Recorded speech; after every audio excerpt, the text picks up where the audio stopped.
often describe fermentation to people is that it's a form of pre-digestion. Nutrients get broken down into simpler, more accessible forms before we eat them. So, let's say the protein of a soybean. You really never hear about people sitting down and eating a big bowl of soybeans for dinner, because if you try to do that, you're going to have terrible indigestion and gas, and you're not going to get the protein that's in those soybeans. And when you ferment the soybeans, the proteins get broken down into amino acids, the building blocks of protein, and the nutrients become more available. Lactose, the milk sugar that so many people have a hard time digesting, gets broken down by fermentation, and lots of people who can't drink a glass of fresh milk have a fine time eating yogurt. Of course, not all yogurt is necessarily the same. I think that, in our North American context, the assumption for most commercial yogurt makers is that we want it as minimally sour as possible. So often commercial yogurt is fermented for as little as 2.5 hours. But that sourness, lactic acid, is what lactose is being transformed into by fermentation. So if you're looking for the pre-digestion power of fermentation, a more sour yogurt indicates a longer fermentation and more conversion of lactose into lactic acid. So sometimes people who can't, eat the typical supermarket yogurt, if they make yogurt at home and let it ferment for 12 hours or 24 hours and make a much more sour yogurt, indicating that more of the lactose has been digested, a lot of times people can have a fine time with that. So this pre-digestion can be really, really important. I mean, even gluten, the protein in wheat and other grains can be broken down by fermentation, but not by yeast, by bacteria. So, most commercial bread that you can buy is made with yeast or some mass-produced bread, really not even with that. But what we call sourdough, natural leavening, what that means is it's fermented by the community of organisms that are found on wheat and rye and other grains that includes yeast, but it also includes lactic acid bacteria and other bacteria. And these bacteria actually break down gluten. And again, the length of the fermentation will have a bearing on how much of the gluten gets broken down.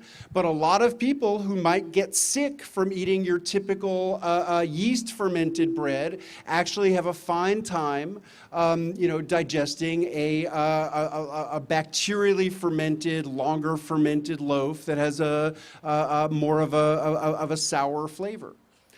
There are also all kinds of unique metabolic byproducts of fermentation that are turning out to have therapeutic benefits. Lots of people have found benefits from some of the organic acids that are produced in the fermentation of kombucha.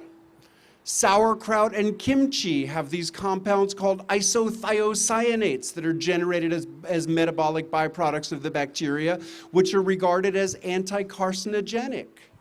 The Japanese soy ferment natto has this, really extraordinary compound that's called natto kinase. That's a blood thinner, but it also breaks down the fibers that sometimes build up over the course of our lives inside our blood vessels, constricting circulation. So there's, all kinds of, really unique metabolic byproducts of fermentation that people are finding have therapeutic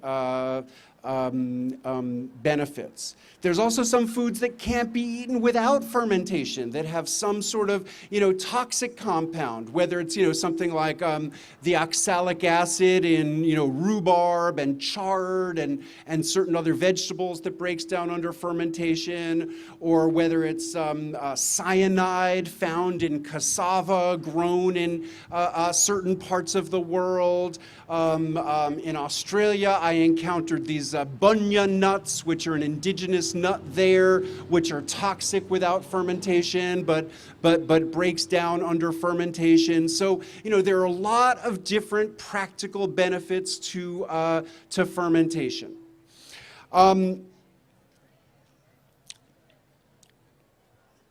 Fermentation is practiced everywhere. One of the things that's really interesting to me about fermentation is that, from the archaeological record, we know that fermentation has been intentionally practiced for at least 10,000 years. That's based on alcohol residue on pottery shards at a site in China. And really, in every part of the world, techniques for fermentation have been, elaborated and varied in many different ways. But science didn't understand what fermentation was until like the second half of the 19th century, about 150 years ago, is when Louis Pasteur did his work, definitively establishing for the scientific tradition that fermentation was the work of microorganisms. So the fact that people have been doing this for 10,000 years and only in the last 150 years had any specific insight into... Is it better if I stand back? Okay. What this tells me is that you don't need to be a microbiologist in order to practice fermentation. And in my first experience teaching people how to make sauerkraut, which was 21 years ago in 1998, I recognized all this anxiety. The question on many people's minds was, how can I be sure the bacteria in this jar of cabbage that I'm fermenting are going to be good bacteria and not some bacteria that, might make me or my children sick or even kill somebody. So, basically, I've heard over and over again now, people project all of this anxiety that the war on bacteria has taught us to have about bacteria and projected it onto the process of fermentation. In reality, the reason why fermentation traditions have been passed down through so many generations is because of their effectiveness and safety. I've become friendly with a microbiologist at the U.S. Department of Agriculture whose specialty is fermented vegetables.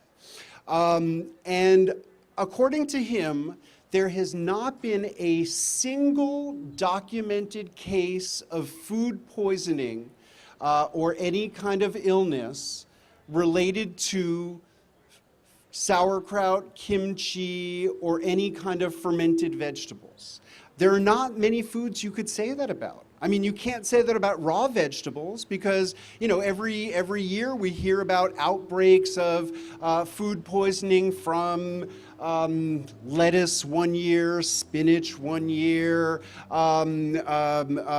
tomatoes one year. I mean, clearly it's possible for raw vegetables to, have incidental exposure to pathogenic bacteria and make people sick. The typical story is there's a factory farm uphill and, rain washes some manure from the factory farm down over the field of vegetables. And then, the vegetables get harvested, distributed, and some people who eat them raw end up getting sick. The story could really just as well be that people handling them had failed to wash their hands at, one of the, critical moments of hygienic intervention.